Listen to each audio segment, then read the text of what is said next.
todo. Eso está en internet, que tantas veces me la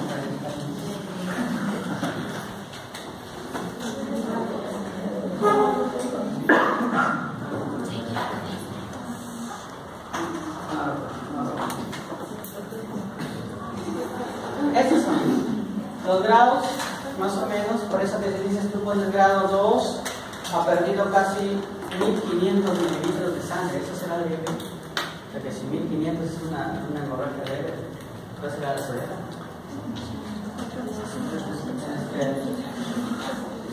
Los 6 litros que tenía, entonces, lo que quieres es que no pongan hemorragia severa, hemorragia leve. ¿Por qué? Porque el que te da la definición es el grado de compromiso, no te da el sangrado. Porque a lo que voy es que de repente tú vienes y haces un vómito nomás. ¿Cuánto vómito? Una copita de sangre.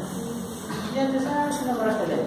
Pero si tiene compromiso, es una hemorragia severa.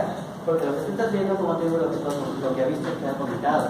Pero tú no estás viendo lo que hay adentro. Lo que ya pasó de repente en el intestino. De repente vomitó un cuarto de litro, pero el intestino no lo estás viendo.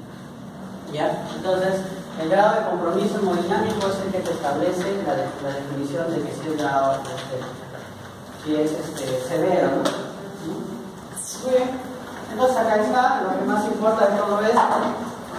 Lo que más importa de todo esto es, más que estos dos, de este de acá, no tanto, lo que importa más son los porcentajes. El 15, 15, 30, 30, 40 y más del 40% de las pérdidas. Y sobre eso lo que importa son el pulso, la presión, la frecuencia respiratoria y el estado inmunitario. Son los que más importan. Es decir, no les digo cuáles son los factores que determinan la repercusión hemodinámica de un paciente que está en hemorragia. Pues los signos que determinan son el pulso, la presión arterial, la frecuencia respiratoria, el gasto urinario, el estado mental. Y bueno, y la presión de pulso, que eso casi nunca se pregunta. La presión del pulso. Casi nunca se pregunta porque si te das cuenta de todo, está casi igual. Solamente en la 1 nomás que cambia. Entonces, pero básicamente son esas, ¿no? El principal de todos, el principal determinante de todos, ¿cuál es el principal determinante de todos? En primer lugar, la frecuencia cardíaca, que es la primera que se altera y la primera que se recupera. Es decir, si tú tienes una hemorragia, lo primero que responde es el corazón por taquicardia. Y si tú corriges la hemorragia, lo primero que responde es el corazón resolviendo la taquicardia. ¿Ya? Y segundo, es el gasto urinario, ¿no? El gasto urinario, cuando tienes una hemorragia, dejas de orinar. Cuando le recuperes la hemorragia, el corazón empieza a producir orina y de nuevo se produce la orina. Entonces, si ustedes se dan cuenta, la presión arterial se altera muy tarde. A partir del grado 3 para adelante. Si tienes un shock hipovolémico con una presión arterial sistólica baja, normalmente le consideran menos de 100, eso ya no es un descubrimiento, eso no es un grado de eso, eso ya es un shock grado 3 para adelante, así que ya fue, ¿no? En cambio, si tienes un paciente que sospechas, porque no todas las hemorragias digestivas usan como hematemesis, no todas, o sea, no que no sangre, no tiene, sí, no. Normalmente algunas ya no vomitan sangre, sobre todo las que son úlceras duodenales para atrás, para allá yéndose hacia el cielo, ya no cursan mucho con hematemesis, por lo menos con hematemesis masiva. Las que cursan con más hematemesis masiva son las varices esofágicas, de la cirrosis, pero acá no hay tanto. Entonces, no necesariamente si te viene que se siente mal, que se siente mareada, todo, si tú le tocas tiene 110, 120 de frecuencia cardíaca, no miras un poco pálida. Entonces, ¿cuáles son las semiologías del shock? Lo que entonces aprendes en el curso de semiología, cuando el doctor G, que el doctor Ariaga, ¿cuál es? Que la piel va a estar fría, que la piel va a estar pálida, que todo eso, que la mucosa va a estar seca, pues todo eso primero aplica y sumado a la taquicardia. La presión, como tú ves, recién se altera ya cuando has perdido más de litro y medio de sangre. Entonces ahí ya no tiene mucho sentido. Lo más sentido es más adelante, ¿no? Entonces, en el grado 1 lo único que se va a alterar, ¿cuál es? Lo único que se va a alterar más o menos es la frecuencia cardíaca, porque la normal es 70, 80, ¿no? Ahora, esto de la frecuencia cardíaca, tómelo con pinzas, porque depende que si es un paciente que es hipertenso y está tomando beta-bloqueadores, calcio-antagonistas, entonces la frecuencia cardíaca no va a responder. ¿Ya? Entonces siempre en el enunciado busquen, por eso siempre se les dice, lean bonito la frente. ¿Ya? Lean bonito la frente. Tómense su tiempo, el examen dura El examen dura para 20 preguntas, dura 40 minutos. Se tienen 2 minutos por pregunta. Entonces, su tiempo, las preguntas fáciles no son tan fáciles como parecen serlas. ¿Ya? Después dice, no, que me equivoqué, que el profesor es un tramposo, que si no se hace una pregunta, no. Todo es bonito. Una cosa es que yo te diga, en la población general, cuál es el signo más frecuente o principal en identificar. Pero si te digo en mi caso, tú tienes que buscar. Suponte que en el caso te diga un paciente de hipertenso que usa propanolol, es seguro que no va a haber taquicardia porque le estás tomando propanolol. El corazón va a querer responder, pero no lo va a dejar el propanolol, ¿ya? Entonces, siempre tienen que interpretarlo bonito, tienen que leer el enunciado e interpretar. Entonces, esto es memoria, tienen que saber. Eso es memoria. Como te digo, los signos son esos, las alteraciones son esas, es relativamente fácil. Más allá no. No vengo a dar la clase de la fisiopatología de eso porque no es el momento de eso.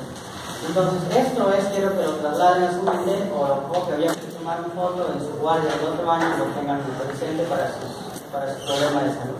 ¿En qué varía? Varía importante.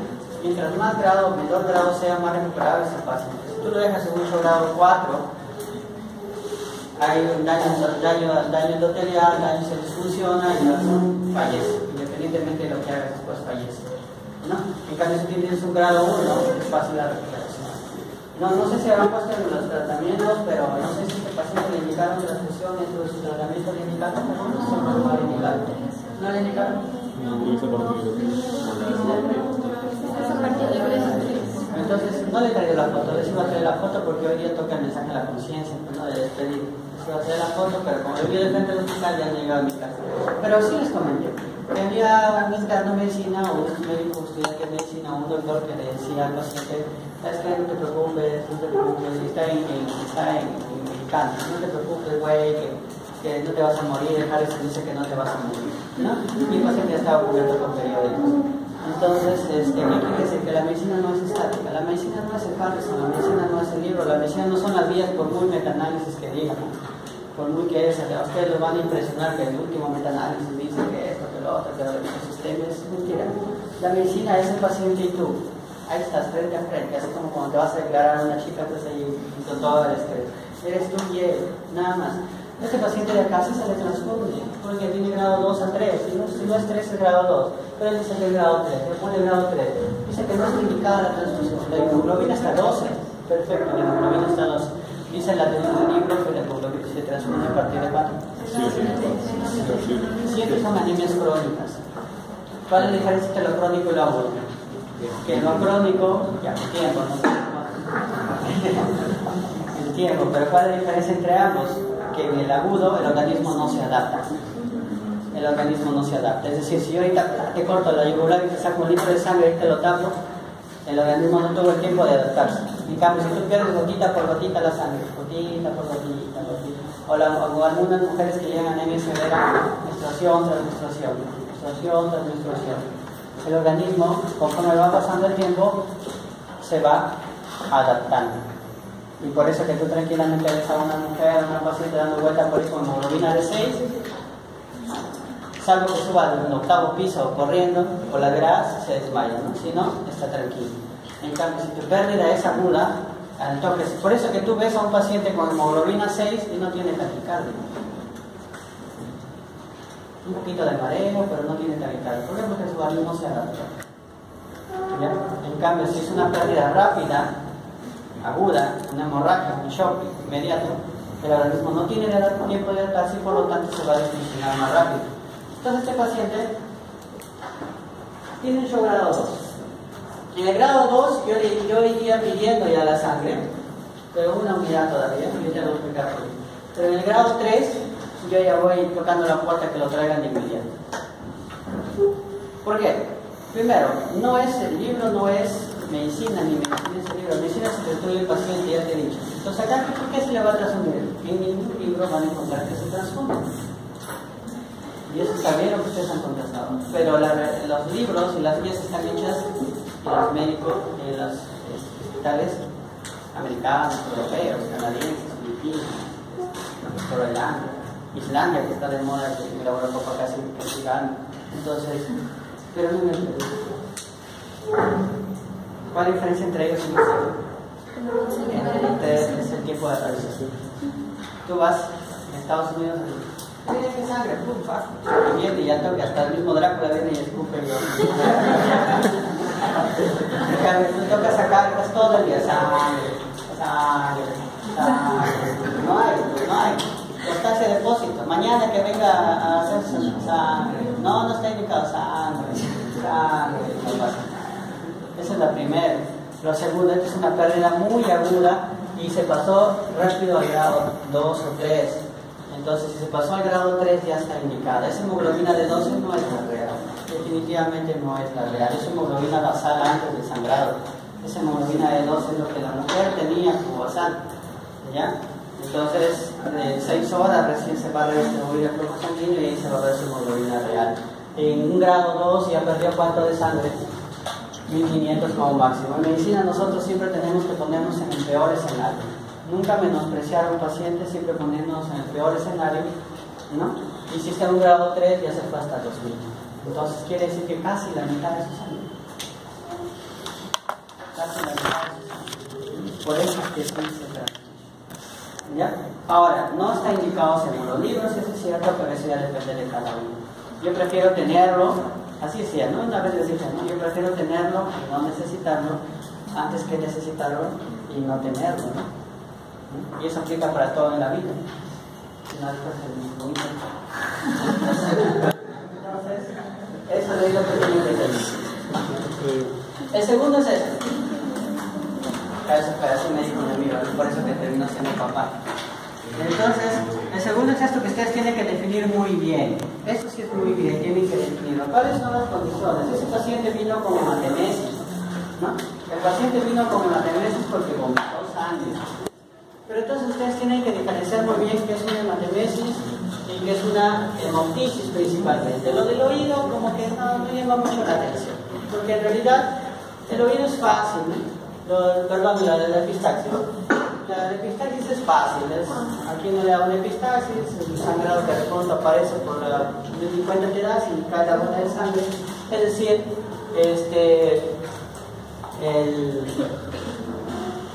la epistaxis es un rojo brillante y indoloro, ¿no? Indoloro. Acá básicamente se refiere a boca, ¿ya?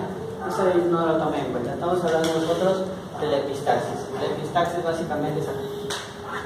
La epistaxis es un color rojo brillante. Es un color rojo brillante que sucede sin dolor. No hay dolor, espontáneamente y nada. Ni cuenta te das y empieza a sangrar. La diferencia básica está entre hematemesis y hemoptisis. ¿Por qué? Porque hay algunos pacientes que te llegan a emergencia y te dicen, ¿sabe qué, doctor? Vengo, lo encontrado desmayado y la boca está llena de sangre. Entonces ahí está desmayado, lo han encontrado y la boca está de sangre. ¿Qué diablos es? ¿Hemoptisis? ¿Hematemesis? ¿Qué es eso? Entonces ahí entra la semiología. Si lo han encontrado y si el paciente puede hablar, la primera pregunta que se hace es ¿cómo le vino el sangrado? ¿Tuvo tos o tuvo náuseas? Si tuvo arcadas, náuseas y vómito, eso es hematemesis. Si tuvo tos, eso es hemoptisis. Son dos cosas totalmente diferentes. Pero si está inconsciente y no te da razón, lo que manda es ese. El hemoptisis es roja brillante o grosella y acompañada de espuma. Y el hematemesis es roja oscura, con pozos de café, algunos ya ponen, pero es una roja oscura con coágulos y a veces con restos alimenticios, no siempre, sino a veces. Entonces, esta es la diferenciación básica. Es más, ¿a usted le gusta este?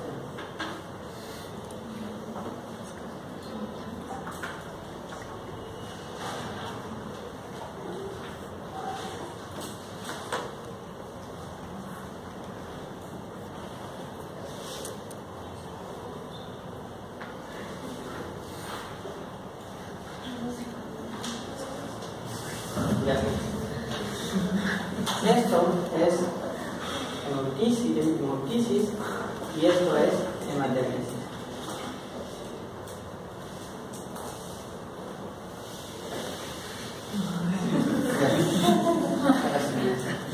Eso es lo único que necesito que aprendan. Nada. ¿Ya?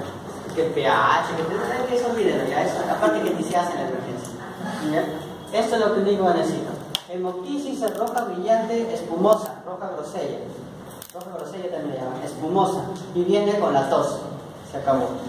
¿Ya? Ahora, si tú quieres ir un poquito más allá, es todas secreción sanguinolenta, toda sangre proveniente por debajo de la glotis. De la glotis hacia abajo, pero la vía respiratoria, de la glotis hacia abajo, eso es hemoptisis. De la glotis hacia arriba, eso es punto sanguinolento. ¿Ya? Pero lo que necesito es eso, las características. Rojo brillante, rojo grosella, con espuma, la sangre proviene de la glotis hacia abajo de la vía respiratoria. Suficiente, no hay más. ¿Para qué más? No necesito más. Y la hematemesis es roja oscura, con presencia de coágulos, a veces con restos alimenticios procedente de la vía digestiva alta. Tomando como alto, vamos a ver el ligamento. Entonces, ya, eso es lo que necesito. Nada más, las estoy poniendo fácil. Acá no le vamos a preguntar otra cosa más que lo que necesito como objetivo de esta diapositiva es que tú me sepas diferenciar en un paciente cuándo es hemoptisis y cuándo es hematemesis. Nada más. Suponiendo que el paciente está desmayado y lo han encontrado la sangre en la boca. Entonces hay que preguntarlas cómo fue la sangre, qué características. Creí que tenía espuma, tenía alimento, tenía eso, no sé qué dice doctora, tenía coágulos, veí metido por ahí un arroz, un pequeño video que estaba dando vueltas. Entonces, eso ya es una tendencia. Si te dicen, no, estaba la boca llena de espuma y la sangre era espumosa, eso probablemente es una hemoptisis, ¿ya? La epistaxis es contrasensible. La epistaxis es sangre roja viva también, viene sin dolor, viene sin nada, que rara vez la epistaxis te lleva a una emergencia. Hay veces los niños sí, los niños, la mamá, le sangre por la nariz, cuarta vez, y ya no sacan el colegio. Justo cuando iba a dar sexo no sacan el colegio. Eso no es un problema. Entonces, son dos cosas que tienen que diferenciar bien, el grado de shock y el tipo. La hemoptisis, la hematemesis te pueden llevar a shock. ¿Qué grado sería dependiendo de los síntomas? Pero si hablando de eso, ¿qué grado? Eso es otro que quería decir. Vamos a ver, frecuencia de la presión, no, por la presión no nos llevamos. Por la frecuencia cardíaca 117. Sería grado 2, ¿qué más sigue? Frecuencia respiratoria 24. 24, frecuencia respiratoria 24, sería grado 2. ¿Qué más sigue? El volumen que No, ahí está el problema. La pérdida de la sangre no entra acá. Cuando nosotros hablamos pérdida de sangre no se refiere a lo que tú estás cuantificando, o sea, lo que te dicen que le salió, sino que es al revés. Con todos los signos te sale que es un grado 2 y con eso tú presumes que ya perdió el equilibrio de sangre. ¿Ya? Porque lo que te está diciendo, doctor, le vino vómito, ¿cuánto? 1 litro, doctor, 1 litro. Y sabe que ya tiene su aspirado y lo entonces, no es así, ¿no? Entonces, es al revés, ya no sé si me estoy dejando entender. Primero haces todo esto y dices, es grado 2, entonces grado 2, 30% de sangre perdido como máximo. ¿Ya? Y como máximo ha perdido 1500 mililitros de sangre. Porque si no, si tú vas a crear lo que te dicen, ¿cuánto perder sangre? Un montón. ¿Cuánto? Bastantísimo. Lo llenó todo. ¿Sabes que la sangre es escandalosa? Durante cuánto saca el corte es tamañito, pero la sangre llegó hasta tu calzoncillo. Cuando saca un pedacito y todo se llenó acá como así, escandalosa de la sangre. Entonces es un momento se expande. Y aparte de escandalosa, la sangre impresiona. Y eso es muy subjetivo. La gente dice un montón, pero pero eso de ahí es más o menos en dónde sí sirve, pero no es el caso, no le vamos a preguntar por este en la hemoptisis sí, porque en la hemoptisis sí te dice cuánto más o menos ha perdido de sangre para clasificarlo a la hemoptisis como leve, moderado, severo, ¿no? Por eso que a veces hay una incongruencia entre la clasificación de la hemoptisis de leve, moderada, severa, porque te dicen cuánto de sangre perdió aproximadamente con la repercusión hemodinâmica, que son dos cosas diferentes. Ahí sí a veces hay una incongruencia, ¿no? Pero, ¿qué es lo que más prima? ¿Lo que te cuentan o lo que ves? Lo que te cuentan es un orientador. es un orientador. O sea, todo lo que te cuente es un orientador. No, que en el examen vino esta, la de acá, y así yo me acuerdo, yo le tomé fotos, todo. Es un orientador que esos temas son, pero no es que sea la misma. Entonces, a eso se refiere. Entonces, en este caso, para que se haya grado 2, no mayor grado. ¿Por qué lo pusieron grado 3? Escala de coma 15 puntos. Bueno, si este pacientito hubiera sido un viejito diabético, ya no la contaba, ¿no? Sobrevive porque es una mujer joven. Pero un viejito diabético. Con el grado 3 que dice que la presión arterial está disminuida, o sea, para ser considerado grado 3. En la tabla del cuadrito. Una presión normal. Ya, lo que pasa es que cuando tú tienes un signo de cualquiera de estos signos, porque es un signo o síntoma de presión al grado 3, ya uno considera el más grave para la presión al grado 3. Sí, es cierto. En este caso, la presión arterial está 110/60 y si bien no me dice que llegue a hipotensión, porque solo me dice que si hay una disminución de la presión arterial, ya debería considerar el grado 3. Pero 110 no. 110/60, o sea, yo por eso lo... Salvo que sea un hipertenso, pero no es diferente. Eso lo que dice es cierto, es muy cierto, pero es cierto la primera parte, ¿no? La primera parte en donde dice que, por ejemplo, yo tengo todo, por ejemplo, supone, si yo tengo un paciente que tiene frecuencia cardíaca 130, que está acá, y de ahí yo tengo presión arterial normal, presión de pulso de disminución, frecuencia respiratoria 22, gasto urinario 25 por minuto y estado mental ligeramente confuso. ¿Cuál será? El grado 3. Siempre estamos en el peor escenario, ¿ya? El grado 3. Eso es cierto. Pero la presión arterial en este caso no está disminuida, porque está 110/60 y no es hipertenso. Si fuera hipertenso sí lo consideraríamos disminuido. Pero ahí no tiene cuando hablamos de disminuido, hablamos de presión arterial sistólica menos de 100. Pero eso sería hipotensión. Claro, ya se refiere. Cuando se refiere a hipotensión, Porque la sí. Se refiere a hipotensión. No, porque acá está normal, entonces ¿dónde estaría hipotensión acá? En el signo. Que falta descubrir. Entonces, acá se refiere a disminuir. Entonces, la otra es, hay hipotensión después del grado 3. ¿Ya? Hay hipotensión después del grado 3. En este caso la presión está. ¿Y por qué la explicación? ¿Por qué la presión se mantiene y la frecuencia aumenta? Por la fórmula, ¿no? Sí saben la fórmula, ¿no? No saben.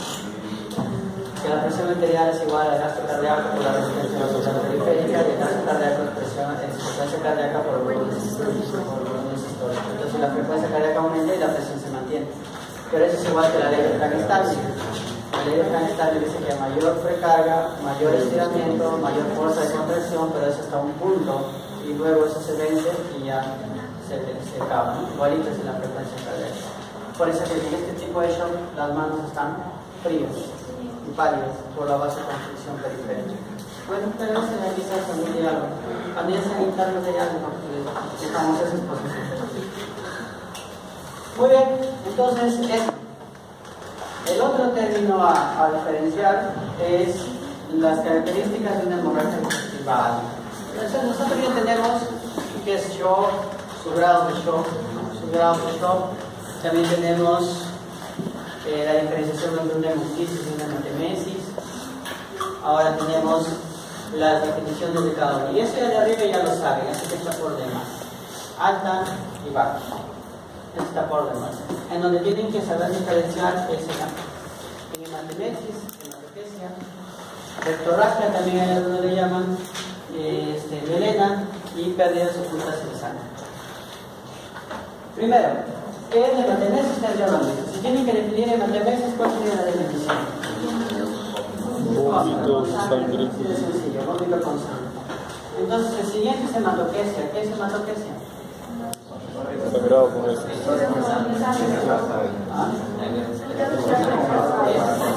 Con sangre es muy general. Sangrado rectal, Sangrado rojo brillante con heces.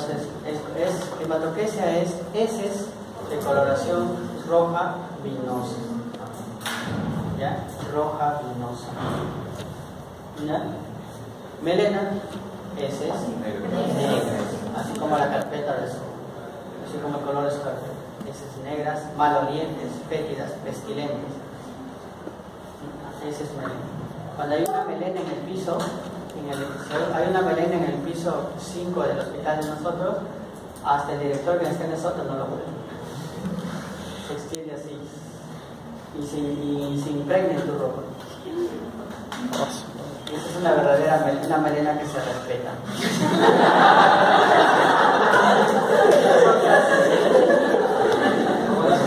Las otras melenas que son más o menos, pero todas pueden ser, todas pueden ser. Es que el alumno de medicina siempre paga falta. El paciente es una melena y en el interno todos salimos disparados. Y el asistente solamente le dice que ayúdale, y como si se estaba cogiéndolo para que no se caiga, con la melena en la cama, y todo el mundo salió disparado. Se quedó ahí más o menos como 10, 15 minutos hasta que viene el técnico y le cambiar. Entonces cuando salió con su manito. Porque eso se impregna feo, una verdadera melena. Entonces, ¿por qué ese color? Todo por la degradación de la sangre. La degradación de la sangre por es casi igual, imagínate que se hubiera atorado un desagüe un mes y después no se lo destapa para ver qué va a tener. Algo así. Entonces, esa es la melena. Entonces digo que hay la melena en la habitación 520 y la habitación 120 lo vuelve. Así se va a hacer. Por eso que abren las ventanas, todo un escándalo. Que por aparte se paciente al lado. Entonces, esa es la melena. Las melenas son veces negras, como el alquitrán, también van a encontrar alquitrán, malolientes, ¿no? Pestilentes. En cambio, la hematoquesia son heces pero rojas vinosas, o concho de vino, que le llaman. Entonces, esa es la diferencia. Hematemesis es vómito con sangre. Rectorragia es heces manchados de sangre. ¿No? O sea, en la melena y en la hematoquesia las heces son del color, ese es un color uniforme, ¿ya? Todas las heces es el mismo color. En cambio, en la rectorragia las heces son del color normal, pero sobre las heces están los rasguitos de sangre. Esa es la diferencia. Y esa sangre es roja viva, igual, casi parecido a una hemoptisis, ¿no? Es el mismo color. Es como si hubieras cortado tu mano, esa sangrecita roja viva. Esa es la rectorragia. Entonces, esas son las diferencias, ¿no? Pero ¿de qué nos sirve eso, no? ¿De qué nos sirve eso? Bastante nos sirve. Los amigos sin borrarse.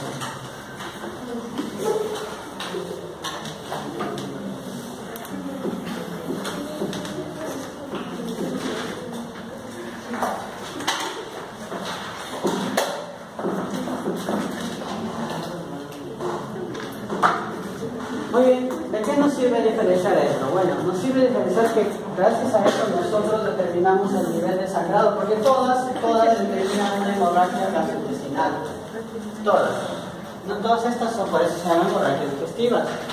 La única excepción es la hemoptisis, en donde es un problema de vía respiratoria. Entonces, en la hematemesis, ya sabemos que la hematemesis es la única de todas que está por encima de la columna. Por lo tanto, la hematemesis es la única que es hemorragia digestiva. ¿Ya? Mejor dicho, con seguridad. Es decir, una hematemesis, me refiero a eso, ya no es tan cierto lo que digo, me refiero con seguridad. La hematemesis se acabó, es alta. Ni modo que una baja va a salir por la boca, ¿no? Es imposible. Entonces, hematemesis es alta. Ahora vamos a diferenciar entre hematoquesia y melena. Ahí es lo que ustedes tienen que aprender a diferenciar. Normalmente, en la mayoría de veces, en el 90%, la melena es alta. ¿Ya? Es alta. O sea, le repito, hemoptisis es vía respiratoria, no hay nada que ver con el intestino. De ahí la importancia que si un paciente te viene con hemoptisis y le pusiste problema de salud melena, se va el tratamiento, la hipótesis de no todo se va a ir del diablo, porque es otra cosa. Y si viene por melena, con hematemesis, y le pusiste problema de salud hemoptisis, lo van a tratar para tuberculosis, le van a decir que está sangrando su úlcera pélvica, ¿no? Entonces, esa es la importancia. Ahora, de las que están acá abajo, si yo ya tengo hematemesis, eso definitivamente es alta. Hematemesis es alta. Ahora, nos queda lo de abajo. Si es melena, es decir, las heces son negras, malolientes, melena, eso es alta. 90% de veces es alta. 90% de melenas son hemorragias digestivas altas. Y 90% de hematoquesia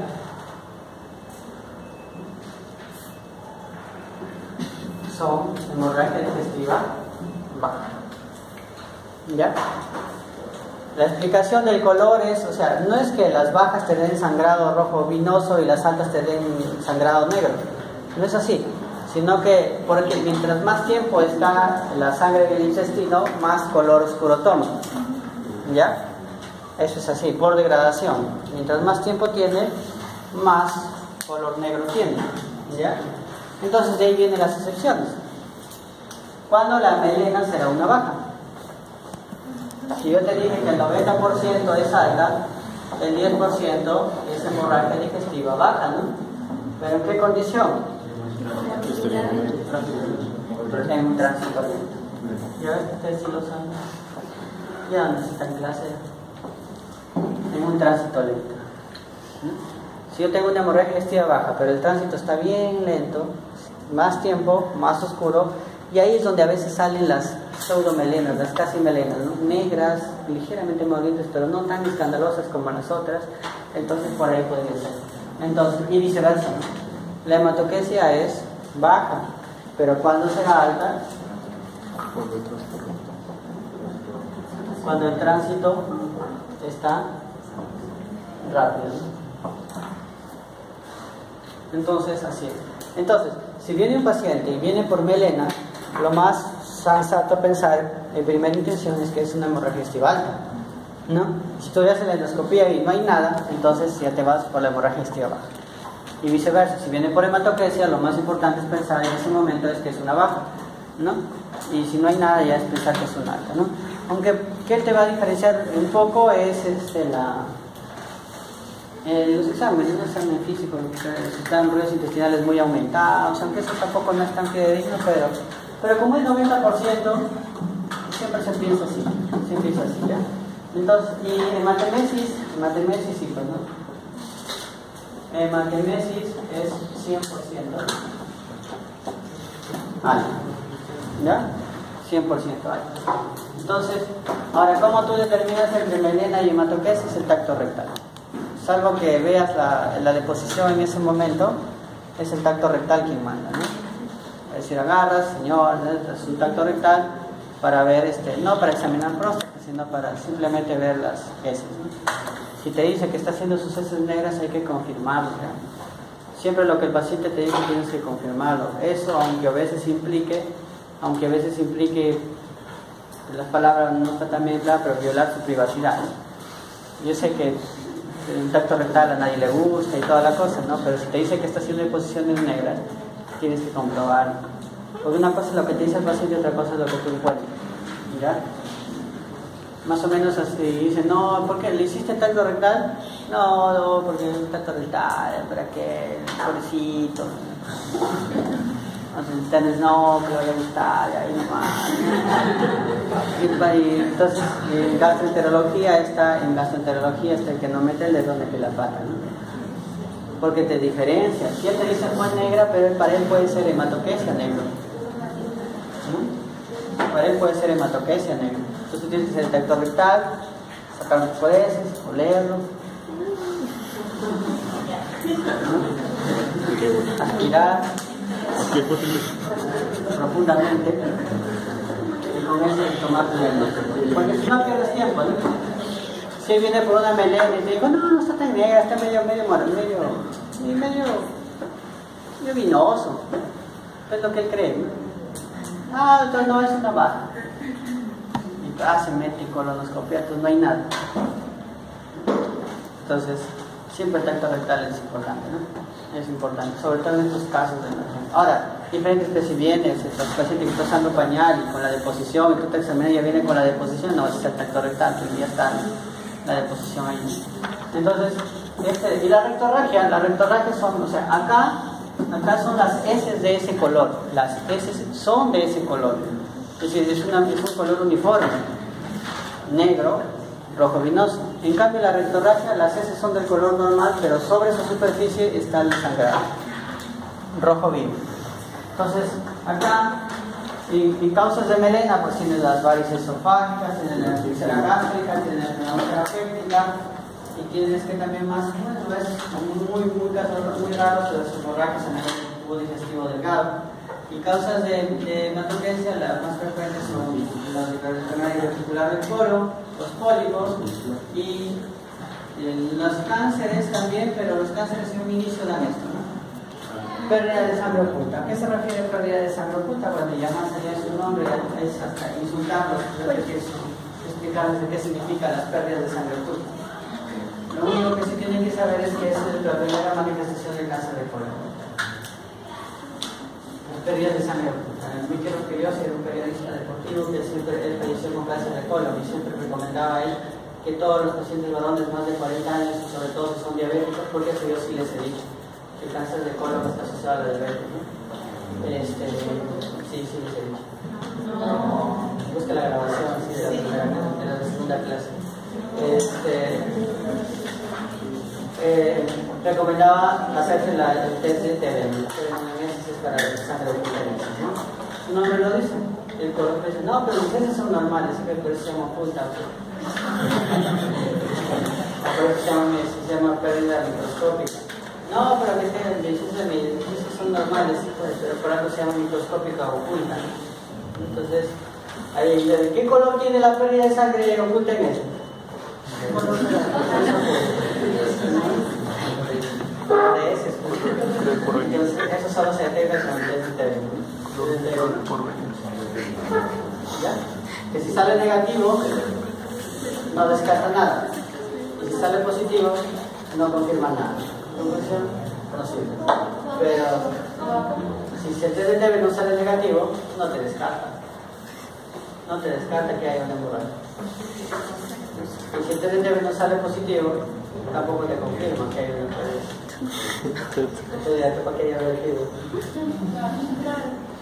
Lo que pasa es que nosotros estamos acostumbrados a pedir a personas que están normales un montón. Entonces, por el positivo me refiero a que no te confirma, como para que digas, no, si no tiene cáncer, el tercer TB nos depende mucho de la dieta. Si tú comes carne, la carne te sangre. Te sale positivo. Entonces, para un test de TB no correcto, tiene que ser una dieta vegetariana. Algo así. Entonces, si sale positivo, no te confirma, pero te obliga a investigar más cosas. Te obliga a investigar. ¿Ya? O sea, no es que tienes test de TB positivo, pero tienes un sangre. No, bueno, primero hay que investigar. ¿No? Es un examen de descarte. Y si sale negativo, no te lo descarta, pero es casi seguro que sí te lo descarta. Como por ejemplo, yo te hago una prueba de VIH de la orina, una prueba de ELISA. ¿Ya?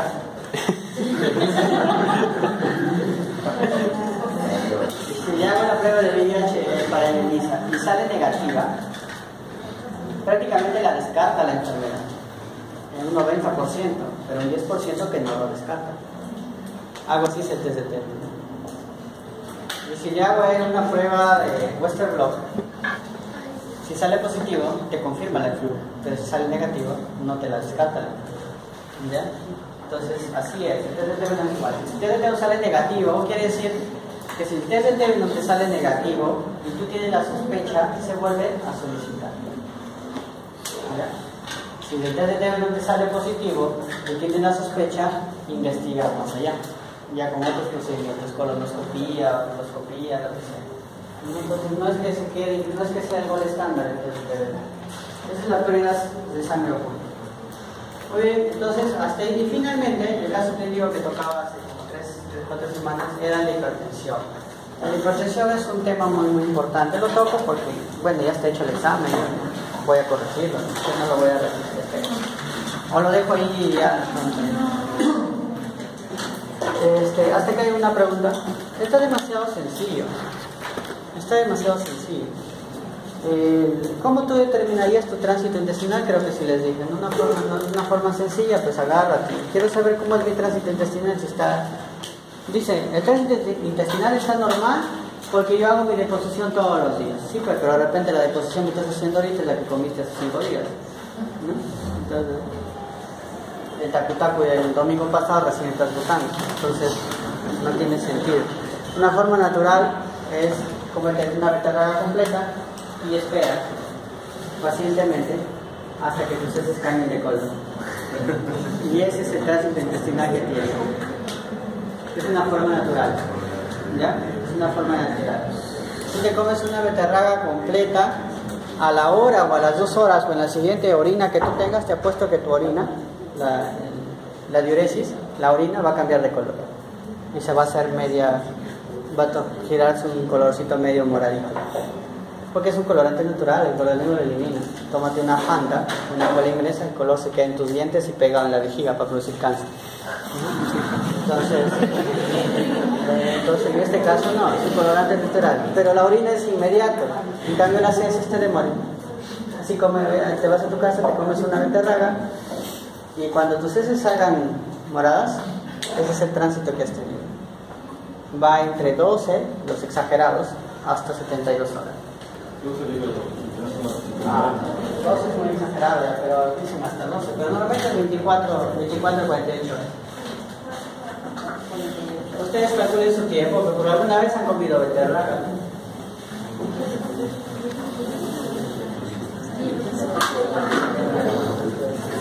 Ahora la forma ficha es contraste, ¿no? Te tomas un contraste y te van tomando radiografías abdominales. Entonces, el siguiente punto y el último, ya para terminar, es la hipertensión. ¿Qué tiene que ver? ¿Por qué tratamos la hipertensión? Porque la hipertensión es demasiado importante. Hipertensión y diabetes, es más, ¿de acá cuántos serán? 50, 60, ¿no? De hecho, que de ustedes, la cuarta parte va a ser diabético y la otra parte va a ser hipertenso, y la otra cuarta parte va a ser hipertenso y diabético, y la cuarta parte que queda va a ser persona normal. Porque así es. Bueno, la cuarta parte que queda va a estar entre alcohólico y... Muy bien, entonces la hipertensión, la definición ya lo tienen en el libro, 140-90 para arriba es hipertensión, ¿no? Pero eso no vamos a discutir. Lo que nosotros vamos a discutir son las definiciones y la interpretación, que es mucho más importante. ¿Cuáles son los tipos de hipertensión? Ustedes saben ya que la presión arterial es igual a la resistencia vascular periférica por el gasto cardíaco, y el gasto cardíaco es igual a la frecuencia cardíaca por el volumen sistólico,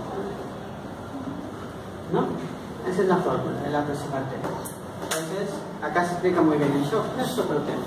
Entonces, la primera hipertensión que tenemos es la hipertensión esencial, o la hipertensión primaria también denominada, ¿no? Esa es la hipertensión esencial o hipertensión primaria. Ahora vamos a ver si pasa. La hipertensión esencial, la hipertensión primaria, es su mismo nombre, lo dice. ¿Qué definición tendría? ¿Cuáles son los sinónimos? También le llaman idiopático, ¿no? Idiopática. Pero hipertensión primaria no tiene causa.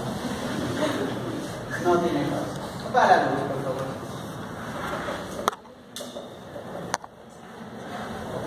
Hipertensión primaria no tiene causa, ¿no? Ese es, también le llaman esencial, primaria, idiopática. No tiene causa. La característica principal de esta hipertensión es que son mayores de 45 años. ¿En quién aparece? Es la característica principal. Mayores de 45 años es que aparece. ¿Ya? Segundo, tenemos la hipertensión secundaria. La hipertensión secundaria. Su nombre también lo dice. Secundaria. Porque tiene causa, ¿no?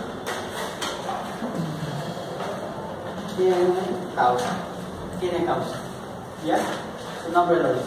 La característica que son menores de 45 años. Bueno, menores iguales, que una persona dirá mayor, menor de 45. No, pues entonces, menor igual de 45 años.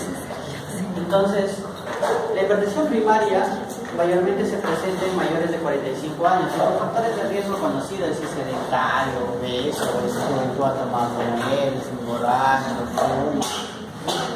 diabético, medio. Y las hipertensiones secundarias mayormente son los jovencitos, las personas jóvenes. Esto de acá de 45 años era un punto de corte que estaba en el séptimo reporte, creo que es en 2003, cuando yo caminaba con mis padres a la universidad regional, ¿no? Entonces ahora ya lo tienen a llevar menos, pero todavía no ha cambiado, pero en realidad dicen que ya no es 45, sino es 35, cada vez está siendo más joven, ¿no? La diabetes, en diabetes tipo 2, mayores de 45, ahora ya no, cada vez diabetes tipo 2 ya hay de 25, 28, 30 años, ¿no? Pero bueno, eso ya va a cambiar, pero esto es para que nos tengan una idea. Entonces lo más frecuente en un joven, por ejemplo, ¿qué edad tienes?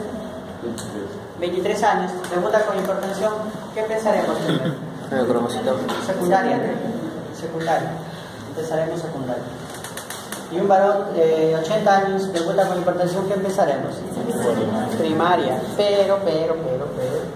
¿Cómo se hace el diagnóstico de una hipertensión primaria?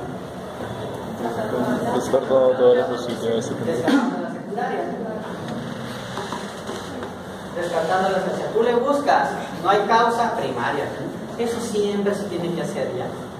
Porque el hecho de que un señor, un viejito, que ese viejito tenga 60 años, bueno, no tan viejito, que esa persona tenga 60 años y debute con hipertensión, si bien es cierto, es casi seguro que sea secundaria, es casi seguro, pero para hacer ese diagnóstico de primaria tienes que, perdón, es casi seguro que sea primaria, porque tiene 60 años, es casi seguro que sea primaria, pero para llegar a ese diagnóstico, descártale lo secundario, ¿ya? Porque si bien es cierto, es casi seguro que sea primario, pero de repente tiene una causa secundaria.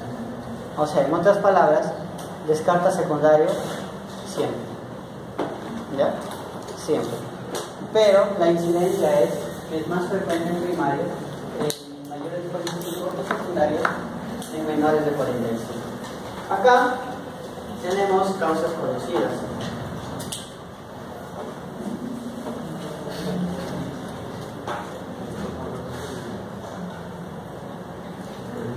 ¿Cuáles son las causas de la hipertensión secundaria? Hipercolesterolemia. ¿Cuáles son las causas? Hiperaldosteronismo. ¿Cuál es otra causa? Estenosis de la arteria renal. ¿Cuál es otra causa secundaria? Anticonceptivo.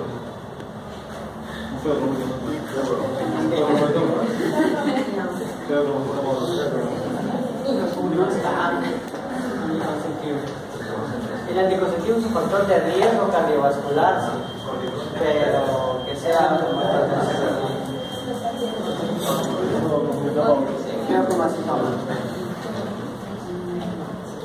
¿qué más?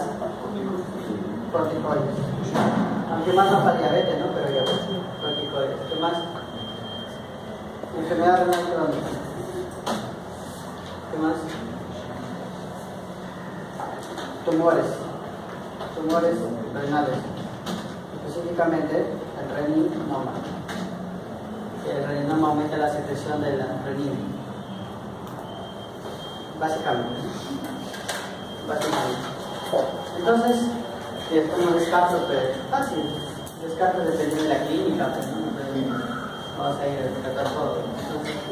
Como se presenta con agresividad y toda la cosa, y episodios, emergencias hipertensivas. Entonces, esa es la causa de hipertensión secundaria. Preguntas hasta acá. Entonces, la hipertensión primaria mayores de 45 no hay causa. La hipertensión secundaria menores de 45 sí hay causa. Las causas están enumeradas ahí, pero siempre hay que buscar la causa, porque la hipertensión primaria se diagnostica de descarga. ¿Ya? De descarga. Luego está la hipertensión de bata blanca. ¿Qué es la hipertensión de bata blanca? Hipertensión que ocurre cuando se toma la presión arterial en un centro de salud. No necesariamente un médico, puede ser una enfermera, sino que sucede que está en un centro de salud.